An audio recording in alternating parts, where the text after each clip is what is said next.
Física avançada.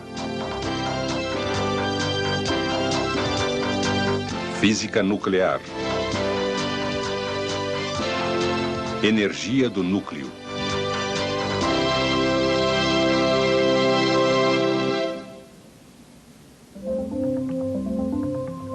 O que está acontecendo aqui?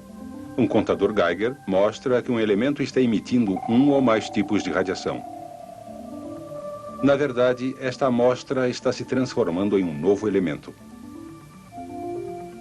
Por exemplo, em uma amostra de radônio 212, um núcleo específico de radônio emitirá uma partícula alfa. Embora o instante exato em que um determinado núcleo passará por esse processo não possa ser previsto,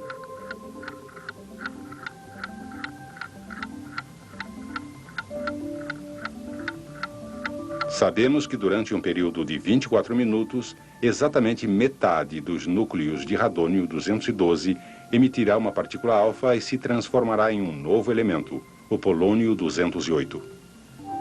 Estas partículas alfa são emitidas com uma energia enorme. Mas de onde vem toda essa energia?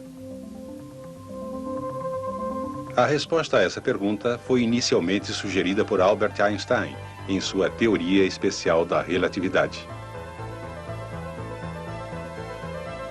Einstein sugeriu que massa e energia são realmente duas formas da mesma coisa, e cada uma delas pode ser convertida na outra.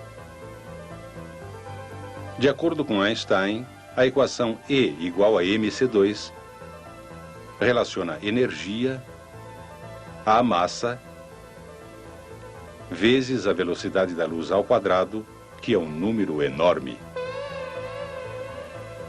Portanto, de acordo com Einstein, mesmo uma minúscula quantidade de massa multiplicada pela velocidade da luz ao quadrado poderia ser convertida em uma quantidade enorme de energia. Para comparação, quando um combustível como gasolina é queimado no motor de um automóvel, ele se combina quimicamente com o ar, produzindo quantidades relativamente pequenas de energia para mover o carro, além de problemas de exaustão. Se o mesmo carro pudesse converter toda a massa de gasolina em energia, não precisaríamos de um sistema de exaustão, porque não haveria produtos residuais. Imagine chegar a um posto e dizer: pode encher o tanque com uma gota de gasolina. Essa única gota levaria você não só até a próxima esquina ou até a próxima cidade. Você poderia dirigir até o fim da vida útil do carro.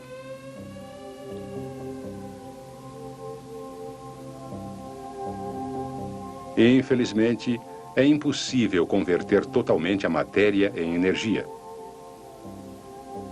Mas isso não invalida a teoria de Einstein. Pelo contrário, John Cockcroft e Ernest Walton logo conseguiram uma comprovação experimental. Eles projetaram um acelerador de partículas que acelerava prótons a uma velocidade muito alta.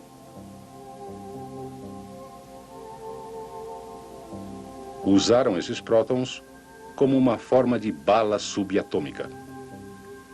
Quando colocaram lítio no percurso desses prótons, o seu núcleo se dividiu. Essa divisão produziu duas partículas alfa que se separaram rapidamente. Quando a massa dos dois reagentes originais foi comparada à dos produtos, os produtos tinham massa menor. Exatamente como Einstein tinha previsto, estava faltando uma pequena quantidade de massa. Os cálculos deram suporte à sua teoria de que essa massa que estava faltando tinha sido convertida na energia cinética das partículas alfa. Essas massas perdidas são tão pequenas que normalmente nós as descrevemos em unidades de massa atômica. Prótons e nêutrons, por exemplo, são ligeiramente mais pesados que uma unidade de massa atômica. Nas reações estudadas por Cockcroft e Walton, a massa convertida em energia é uma pequena fração de massa atômica.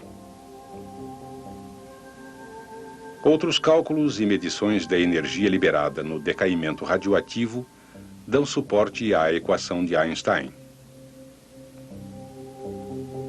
Por exemplo, um núcleo como o do carbono 14 sofre decaimento radioativo para produzir nitrogênio 14 e uma partícula beta. A massa dos produtos é menor que o núcleo de carbono 14 original. Novamente, a massa perdida é uma pequena fração da unidade de massa atômica. E o núcleo de carbono 14 sofre decaimento. Essa quantidade é convertida em energia cinética compartilhada pela partícula beta e por nitrogênio 14. Em 1939, dois cientistas austríacos, Lise Meitner e Otto Frege, identificaram mais uma reação do núcleo.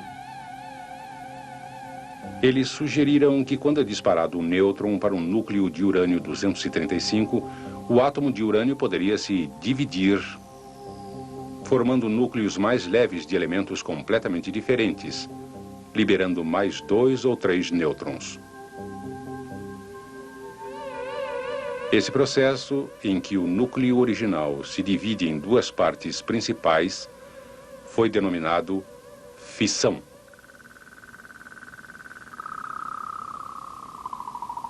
A descoberta da fissão causou muita agitação na comunidade científica por dois motivos.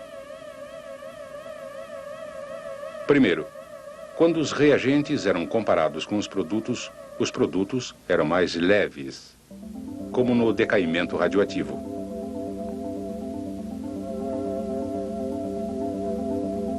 Porém, a massa faltante era muito maior, e assim se transformava em uma liberação muito maior de energia. Além disso, em cada fissão, cada nêutron causava a liberação de 2 ou mais nêutrons.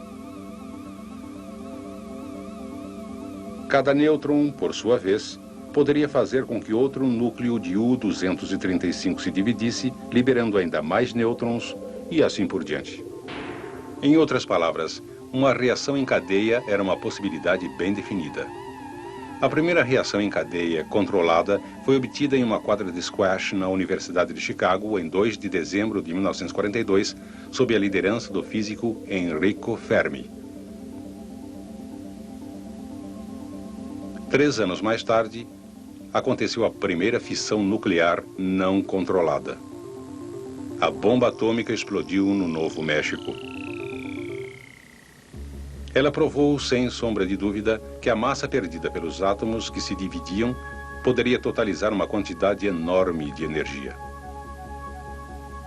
Porém, não é só a divisão dos átomos que converte massa em energia. 2 átomos leves, ambos de hidrogênio, podem se fundir, formando hélio. Esse processo também perde massa.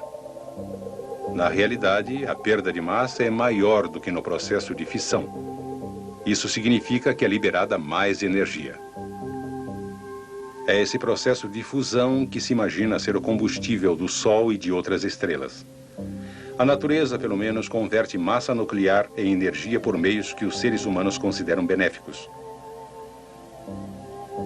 No programa a seguir, vamos discutir como tentamos aproveitar de outra maneira benéfica a conversão nuclear de massa.